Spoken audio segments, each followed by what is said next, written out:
Assalamu alaikum warahmatullahi wabarakatuh, everybody. I'm Preacher Moss, host of the SOS, the ShOUT Show. I hope you're having a wonderful Tuesday, and if it's not wonderful, you still have a little bit of time to get it right. Today's topic, brothers and sisters, I'm going to be talking about why so many people are afraid of critical race theory. We're going to actually take a delve into what critical race theory is, how it started, why is this important. Why are so many people afraid of critical race theory? Now, you have two thoughts, brothers and sisters, two very, very important thoughts. One group of people don't know what critical race theory is. Therefore, you don't have to worry about being afraid of it. However, it does have a basis about how you live your life. Then you have a group of people who know exactly what critical race theory and the implications of an educated mind come into contact with these ideas that let people know that society is run a particular way. I came into critical race theory back in the late 1990s, if you will. And it was interesting because I have been advocating this whole idea in a very conceptual way about how laws were unfair, based largely upon the criminal justice system. Seeing young men locked up for inordinate amounts of time for crimes that were nonviolent, crimes that should have been probation, but they were doing a large amount of crimes. The execution of three strikes you're out, the idea of mandatory sentencing. These were things that resonated with me as a young man. And ironically, they were the things that affected my comedy. I was going to launch a tour called End of Racism Comedy Lecture Tour that started, brothers and sisters. It started in about the 2000s, 2001. And my engagement with critical race theory opened up a world of questions, a world of ideas, a world of concepts about how we had actually been living and how people wanted us to live. It's always an interesting thing to see how people really feel about you when they have to deal with you one on one or straight up. But it's very interesting to see how people act. They act, perceive, stereotype, judge you when they know that they have a crutch. And that crutch is the crutch of law. America is a very litigious place. Make no doubt about it. A very litigious place. A black man, a Native American, a Latino, even a woman, a white woman, even for quite a number of years, you couldn't get a leg up. You couldn't find fairness, equity, and the aforementioned level playing field because it was never a level playing field, because it was never a field. There was nothing to level.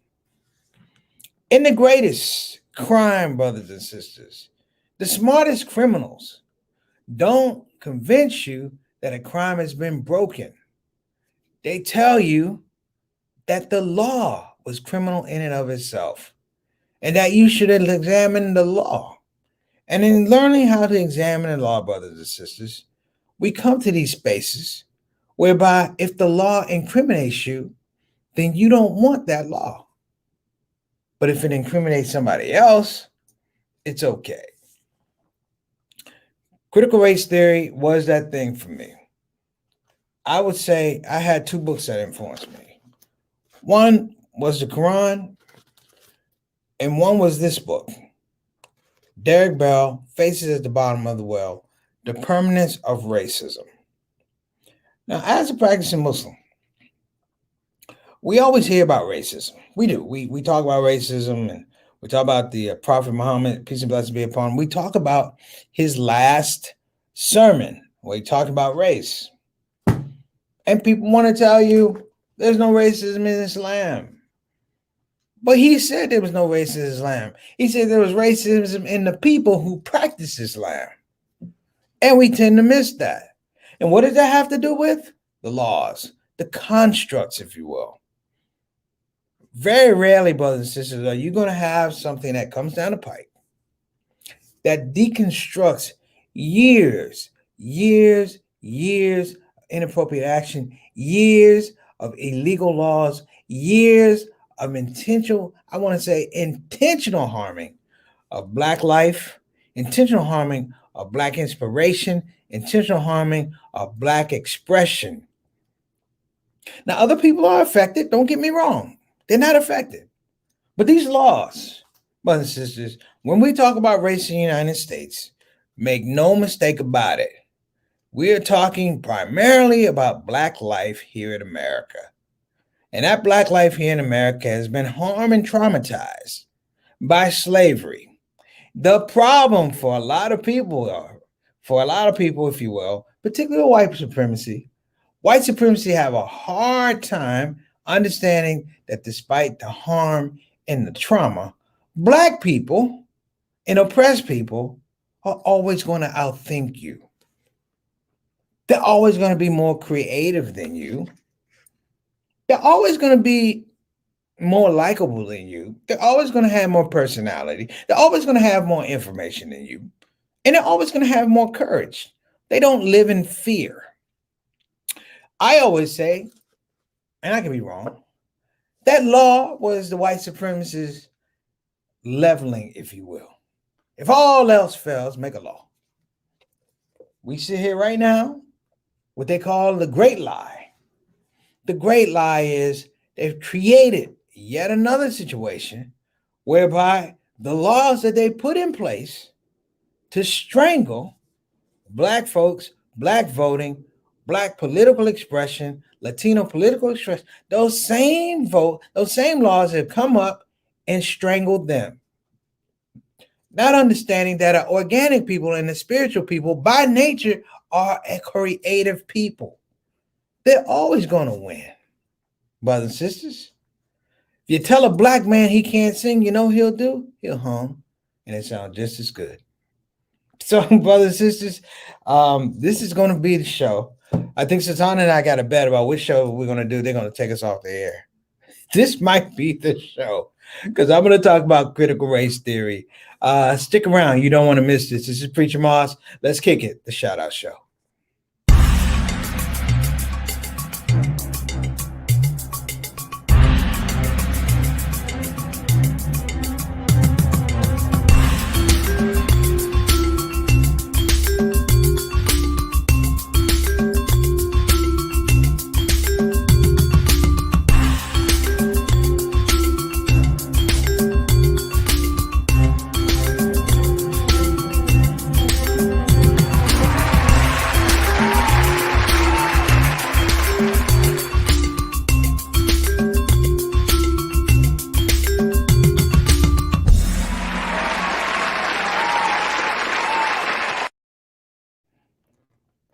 All right, let me check with Sister Satana because as soon as I said critical race theory, my Wi-Fi started messing up. Satana, we good? All right. So before we get started, brothers and sisters, because I feel like I'm in class today, and anybody who's been in class with me, forgive me. If I was your former teacher, I was just doing the best I can. But today is very, very important.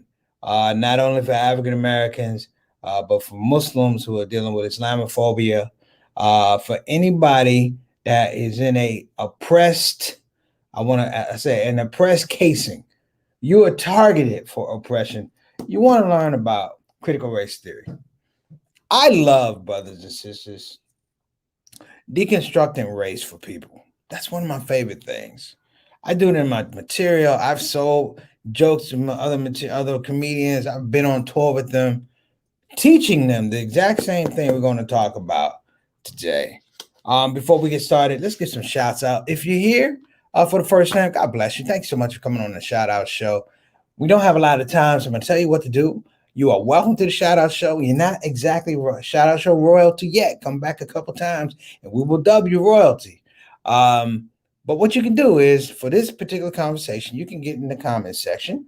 You can put your comments up. Sister Satana will be running the comment section. I will be answering the questions as best I can. I'm only one man, and she's only one lady with a lot of fingers trying to make things happen. That's number one. Number two, if you like the show, click the notification button, the like button, the subscribe button. I think we're at 164. We're trying to get to 165 by the next Eid. We're trying to work. So listen, let me get up. Let me get going, basically, because I know now there are people in the comment section like, hey, let's rock, let's roll. I understand. Let me give my shout outs. Shout out ShOUT family, shout out ShOUT royalty. Of course, we'll give a shout out to Sister Reed. We hope you're doing well, Sister Reed. You're in good spirits, you're in good health. We hope that family is blessed, you're blessed. For those that don't know, Sister Reed is the show dietitian. She is the craft services director. She keeps the food humming on the shout out show. Big shout out to Sister Reed. Next up, my little brother, Walaikum Assalam Rahmatullah Barakatuh. What's going on, JT? JT and I have had these conversations about critical race theory. JT, can you remember when we talked about critical race theory way back when? Well, we're about to do it again. Shout out to you, the family, mom, Aunt Mamie, everybody, Eunice, Vivian, nieces and nephews, all the boys, all the girls. And I just want to make sure you're doing all right, Aunt. Thank you so much for coming on the show. Assalamu alaikum. Appreciate you. Sister Ika coming all the way in from Indonesia. How you doing, Sister Ika? Thank you so much. We got to check on Sister Ika, how her business is doing. You know, when you get into catering food, you're doing big things. So let us make sure we give her duas, big duas, and make sure that her business is successful. Thank you so much for coming on the show, Sister Ika. Next up, a Canadian ambassador to the show. What's going on, brother? Altaf Rashid. Wa alaikum assalam rahmatullahi barakatuh, brother. I think you might like this one, you know, because this one actually carries over. This is an international thing. I want people to know that critical race theory is not something that's isolated to the United States. This is the principled approach to how things happen in terms of laws and when people choose a line in the sand they want to be on. If I want to be an oppressor, it means it has to be oppressed people. That's the way it works. All right. And we got my main man, Adam Khan. What's going on, Adam? My man, Trinidad, brother. How you doing, man? Thank you so much for coming on the show. Walaikum assalam rahmatullahi barakatuh. Good to hear from you always, man. Good to hear from you always, brother. And keep me in your duas. And last but not least, definitely not least, we have Sister Satana working the ones and twos, make sure that this production goes down, make sure that the man doesn't take this broadcast down. So let's get to it. Why are people so afraid of critical race theory? I'm going to tell you why. Critical race theory started in the mid-1970s, where you had a wellspring of Black intellectuals, a wellspring of Black activists who realized that the civil rights movement by the mid-70s had stalled. It stalled. It wasn't working. And you would look and say, wow, this was only 5 years ago. This is only 7 years ago, 10 years ago. How can we go from the Civil Rights, signing the Civil Rights Act, voting rights, to a situation where we are visibly not effective as we have been? We are visibly not effective, and we're not dealing with the things that we're dealing with. They said, what is the problem? How does this happen? Let me give a shout out, of course, to critical race theory. But let me give a shout out to some of the purveyors of the original critical race theory, which was the Nation of Islam. The Nation of Islam, the Lost Foundation of Islam, even the Ahmadiyya movements back in the day, they found, brothers and sisters, that the laws that govern their existence they made them in their hearts illegal. I don't know if you guys understand that. When you see a law, you make it in your heart, you know it's illegal. And so you don't do certain things. So they created a system, if you will, a behavior system or a life system, whereby certain things they made illegal themselves. Like for the Black Muslims back in the day, they made things like pork illegal. I'm not going to say halal haram, but even halal haram has this idea of permissibility, law, right? But they made it haram, but they made it illegal in their space. And I like to think that making it illegal in this space gives them the power, brothers and sisters, to question things around them, to question alcohol around them, to question the allowance for drugs in the neighborhoods, to question criminal sentencing, to question all of these things. And in questioning all of these things, they said it's the laws. It was the laws. So when you got to the mid 1970s, people began to say, wait a minute, this thing is systematic that we're dealing with, systemic, if you will. And with it being systemic, they figured out that the problem was the laws. So as much as you march, as much as you yell and scream, if you don't effectively address laws that are disadvantageous to you, it doesn't matter. You'll be marching the rest of your life. Here we are a year later after George Floyd. Did they really, really, really defund the police? Think about that. Why didn't they defund the police? Because it's a cadre of laws that you have to follow to do that. Not only do you have to know which laws to do, you have to find the right people who are going to represent your cause and go through all these laws. And it's a tiring thing. You know, people don't live 100 years. I believe in my theory, a really, really bad law takes almost 50 years to get off the books. So if I saw a bad law at 30 years old, I might be 80 by the time they took it off the books. You think I'm lying? Think about slavery. Slavery was illegal. Slavery was a moral abyss, if you will. How long did it take before slavery was ended? And then when it was ended, think about it, they created more laws that made sure if you weren't a slave, we had the ability to treat you like a slave. That's always been the issue about prisons, brothers and sisters. Prison started out locking up brothers. Why? Because they didn't have jobs, or you won't have a job working for a white man who wasn't going to pay you anything, just like when you were a slave. So they came up with vagrancy laws, which was the issue. Think about this. Imagine if it happened right now. A vagrancy law that if I catch you out and you're not working, or you're not working for the person you should be working for and taking that low wage, that I get to take you to prison. And with prison, I own you. With prison, that's the only way I can incarcerate you and make you a slave. Think about that.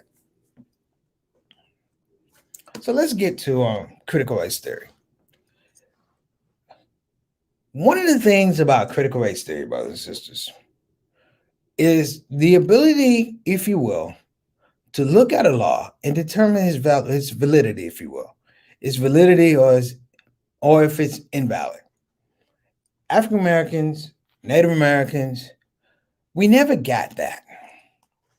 We never got that.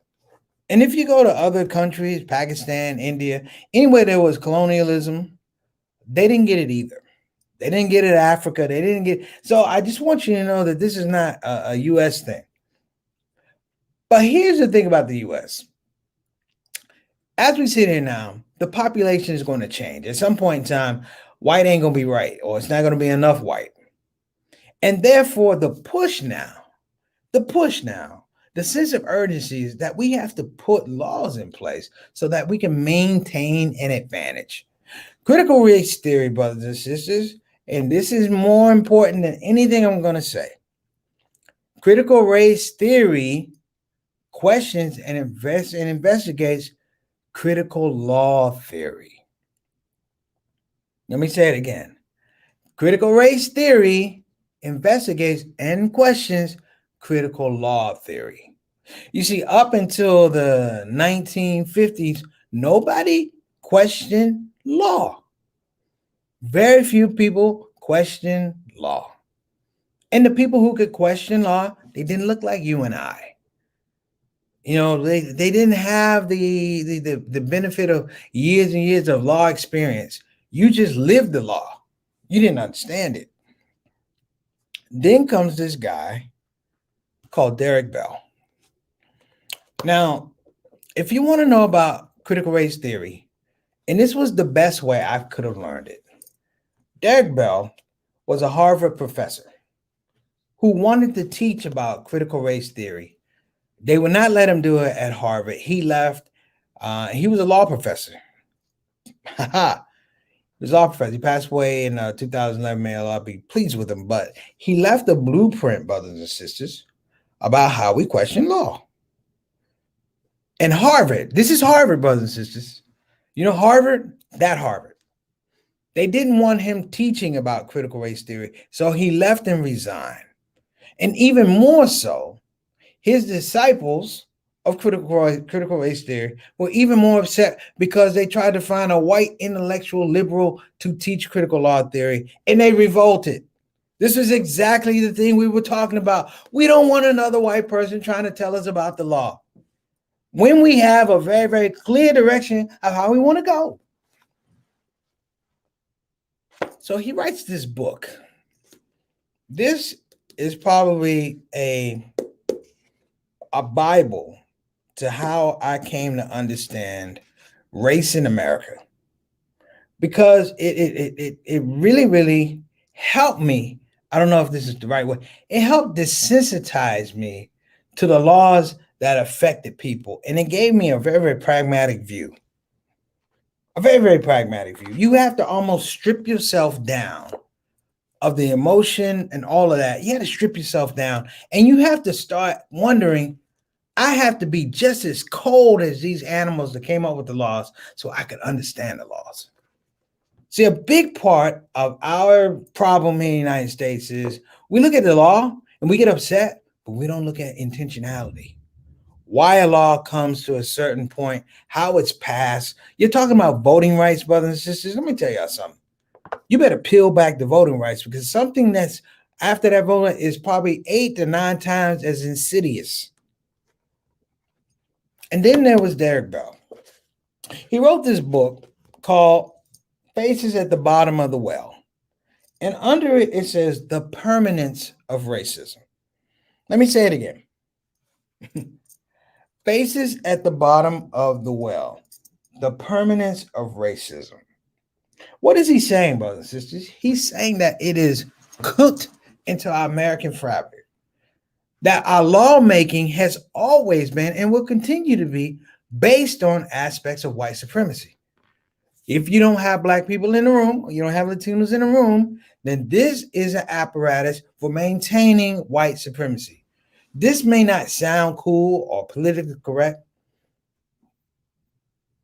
but in America, white civilization couldn't have made it without co-opting the energy, the resources, the spirituality, the muscle, and the human capital of African Americans. It doesn't work. The Native Americans died off. They couldn't even be slaves. So they had to bring over the monsters, the beasts, as they call us, the savages, as they called us, totally disregarding the fact that we had established intellectual capital all throughout Africa. My point, brothers and sisters, laws help rewrite narrative. Don't ever forget that. They help rewrite narrative. I may joke a lot, but I'm a serious dude because I've been around serious cats. Mr. Dick Gregory and myself had these conversations. And this book, you got to get it, because he did something really, really not for me, but I felt like personally he did something for me. He took all these ideas about critical race theory and examining critical law theory and asking the questions and looking at intentionality and saying, wait a minute, where is this coming from? Are you truly detached from your surroundings and your background to sit down and really give a fair ruling or give a fair law that affects everybody in a positive way or affects everybody in a negative way? He came up with this thing called fairy tales. Fairy tales. So if you ever want to read this book, you're not going to get a whole lot of legal stuff, brothers and sisters. You're not. He gives all these positionings in his story called fairy tales, and he sprinkles, if you will, that critical law, critical race theory in it, and he makes it conversational. Like things you would hear at the office, like things you hear about a water fountain, things we might talk about. And his most famous one, brothers and sisters, his most favorite fairy tale for me was called Space Traders. It's exquisitely crafted. It's a genius expression of what's wrong with current law. Let me read a little bit to you. I feel like Mr. Rogers, right? Space Traders. 1st of January. The first surprise was not their arrival. The radio messages had begun weeks before, announcing that 1,000 ships from a star far out in space would land on January 1st, 2000, in harbors along the Atlantic coast from the Cape Cod to North Carolina. Well before dawn on that day, millions of people, brothers and sisters, millions of people lined up as the ship entered the atmosphere. So I'm gonna paraphrase because we're on a time limit here. He says, however, to the watchers, children of the electronic age, the spaceship's approach was as awesome as had been that earlier one of three small ships, 1 October over 500 years before. So he's saying that the ship came before, but it came to the Indians of the island of San Domingo in the Caribbean. Okay. That was the first surprise. The second surprise is this: that when the Armada ships came down and the Americans gave all these wonderful speeches, welcome to Earth, welcome to America, all that. Here's something he says. The second surprise, that the leaders of this vast armada could speak English. Moreover, they spoke in the familiar, comforting tones of former President Reagan having dubbed his recorded voice into a computerized language translation system. Oh, it gets better. So after initial greetings, the leaders of the U.S. delegation opened his mouth to read his welcome speech. It was only several speeches that were given. Politicians like to be given speech. He said, however, at the third speech, this alien, if you will, interrupts him.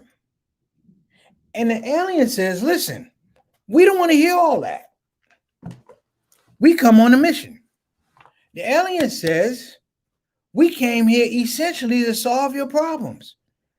He said, for all the pollution and the toxicity that's killing you, on those ships are treasures. We have stuff on the ships that will clean all of that up. He said, are you sick? We have medicines where you can take the medicine and live forever.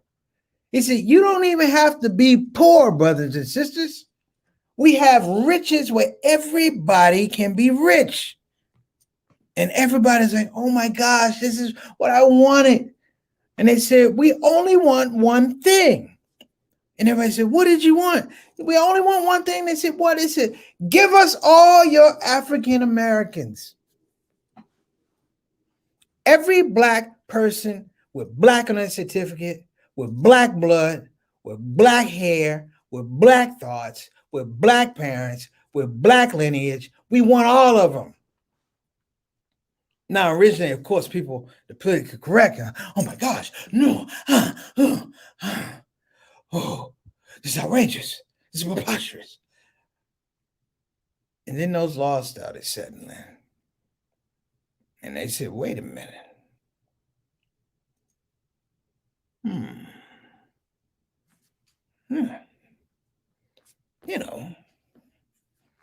That is a lot of stuff on those ships. I mean, we could all be rich. I could be healthy. My mom could live longer. And, the pollution is bad around here. And I'm like, The alien said, listen, you have 16 days to give us your answer. 16 days. Ironically, that 16 day fell on Martin Luther King's birthday.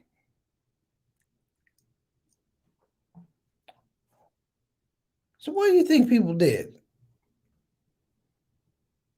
There was no law that said you could send black people out in space with aliens. So you know what the politicians did? They created an atmosphere where you can somehow quickly develop a law. They filibustered and, the questions, how do you know, which people are black and what percentage are black? And, we breaking up families. And of course, some people are like, well, damn it, break them families up. Do you mind? Do you know what will happen if there's no black people? Now, people are thinking, I'm going to be rich, but who's going to do all that work? Who's going to give you culture? Hell, who's going to give you medicine? They They run every damn test on black people, make sure vaccinations work and cancer medicines work and diabetes medicines work. Everybody had to go. They were like, yo, is Michael Jackson going to go? Because we don't know if he's black or white. As I used to say, what would the NBA playoffs look like in the fourth quarter? The white Lakers are leading the white Celtics 14-12 in the fourth quarter.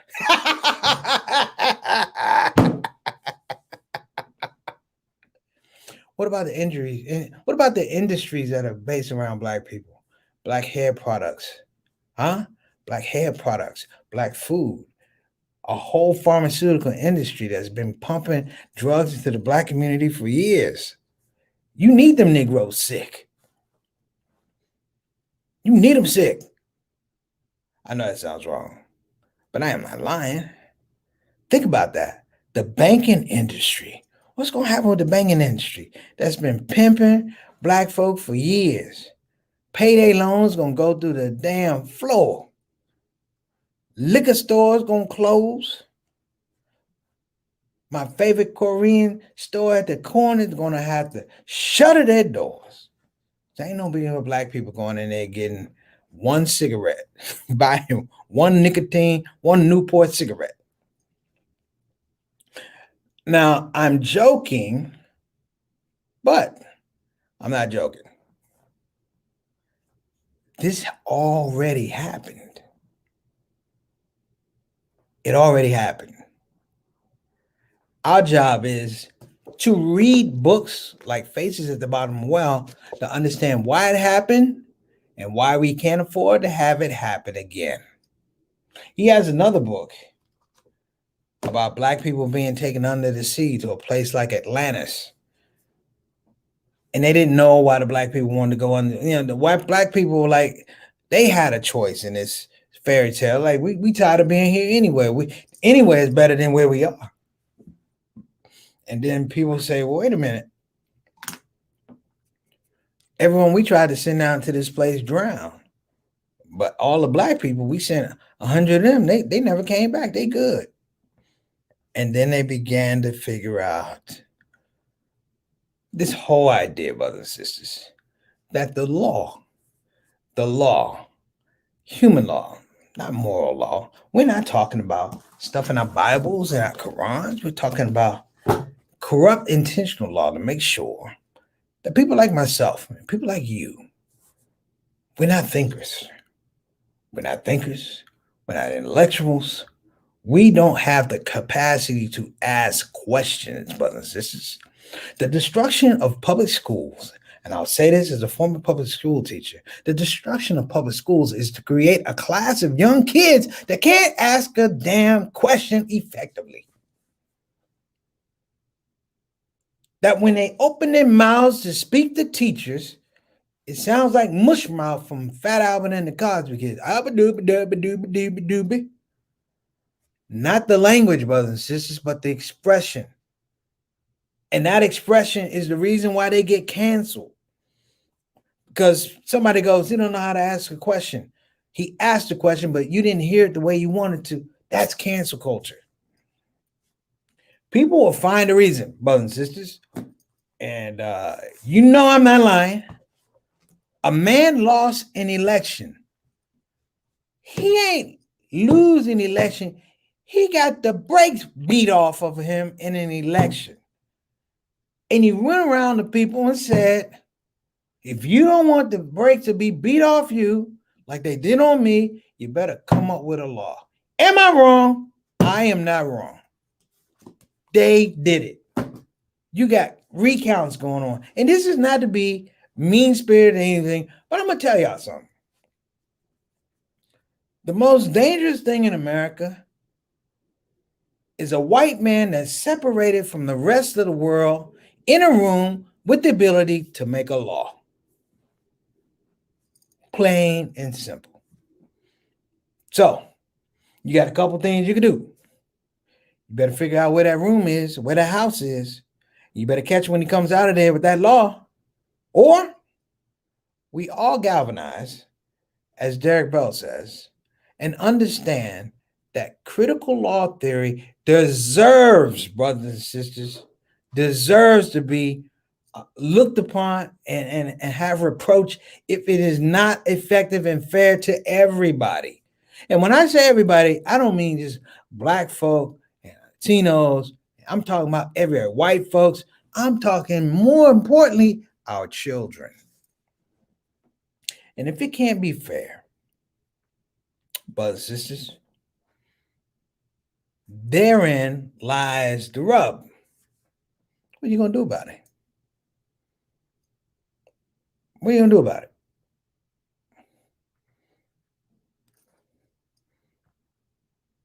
You know, if you revolt, there's a law for that. Did you guys know that? You can't even assemble these days. There's a law for that. Got to get a permit. That's a law. You got to get an okay. That's a law. You want to be a nonprofit? Doggone, that's a law to that too. You want to open a business? That's a law. You want to come out of jail? You got to deal with laws. Coming out of prison, you got to deal with laws. Oop, you got a parking ticket on the way to the protest. Oh, there's another law. Litigious. You know, years back I talked about, not last year I did. I talked about Ferguson. And I'm going to wrap up, brothers, since I know I'm way over today. But I thought I was going to be, so forgive me. Remember when I talked about Ferguson? Hands up, don't shoot. Mike Brown was killed in Ferguson. They exonerated the police officer that killed Mike Brown. But there was another study that actually went into Ferguson and looked at the data. They looked at the data about how Ferguson operated. And they found out that the laws were positioned for the police officer, the law enforcement branch of Ferguson, to negatively affect Black life, particularly Black life in Ferguson, because it led to the overall revenue driving in that city. Increased parking tickets, increased jaywalking tickets. Oh, you're in a park with an open container, you're going to get one. Oh, you're in a park when it's supposed to be after dark, you're going to get a ticket. Brothers and sisters, they looked at the whole system and said, legally in Ferguson, Missouri, a Black person can't exist or have a chance at inspired living because they have to deal with every law. So we're gonna wrap up. We've got some comments here. Adam and his governor are manipulating, asking for. He's absolutely that is Adam. That is the beginning of another law coming down the pike. He's created a condition to introduce this idea that's a solution. Like I said, every good criminal, brothers and sisters, every good criminal, when they give you a law, brothers and sisters, they want you to think, A, you've broken a law. But then B, they're going to tell you the law that you're operating on is already broken. And they're the only ones that can fix it. You know how they fix it? With another law. There you go. Altaf, good line from a TV show the other night. They're calling the legal system, not the justice system. I like that one. I like that, Altaf. We do live in a legalistic situation. And we got Mama Moss before slavery in the U.S. Catholic Church bought permission in South America. So race theory wrapped around religion. Yeah. Everybody plays a part. Everybody plays a part. That's a great point about the role of religion in slavery. That's probably a whole nother show. But I want to jump off here because I've been on way too long. So let me wrap up. Let me get some love to our sponsors. I want to give of course, big hug, big shout out to BeFinanciallyIndependent.com. Again, that's BeFinanciallyIndependent.com. Find out about your financial welfare, your financial wellness, if you will. If you don't want to go to BeFinanciallyIndependent.com, you can go to 1-800-679-3175. Again, that's 1-800-679-3175. The Harriet Tubman of debt relief is waiting on the other side. Maxine BK Esquire. Give a call. And we're going to give a shout on the educational side to, of course, Bayan Islamic Graduate School. Again, that's Bayan Islamic Graduate School. Go there and check out, even if you don't want, maybe in between about, working for a master's in Islamic education or Islamic divinity or leadership or Islamic studies. They have some amazing lectures on there, and they have a special going on where you can watch the lectures for free. How about that? They have some powerhouses on there. They have some intellectual heavyweights: Dr. Sherman Jackson, Dr. Umar Farouk, Dr. Umar Abdullah. I'm sorry, Rami Nashashibi. They have Omar Suleiman. They have Imam Suhaib Webb. They have a lot of people on there. I'm forgetting my sister from Canada. I'm sorry. They have a lot of dope females on there too. Sister Swad is on there. Sister Camila Rashad. Check them out. Okay. So listen, everybody, I got to bounce. I hope, inshallah, you got a little bit out of this presentation about critical race theory. As you can see, I would love to have made it a little bit more entertaining, but maybe I'll put it in some more material or something like that. But I don't want to in any way diminish the importance of what we just talked about. And if you have a chance to Google critical race theory, look at it in Wikipedia, pick up the book, Derek Bell's book, Faces from the Bottom of the Well. They also have a book called Critical Race Theory. It's a little long and litigious, but it's a good read. Check it out. All right. So listen, everybody, you've been great. Thank you so much for your patience. If there's anything you would like to find out about critical race theory and you can't find it out there, when you come on the show tomorrow, let me know. And inshallah, we'll have some resources for you if you're still interested. Okay. That's our show. I'm Preacher Moss. It's the Shout Out Show. Peace.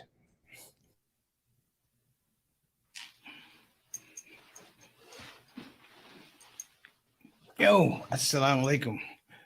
I'm Preacher Moss, comedian extraordinaire, but I like to add a new title to my name. I'm Professor Preacher Moss. You know why? Because I just graduated. Wait a minute. Let me get this out of here. This is it. Okay.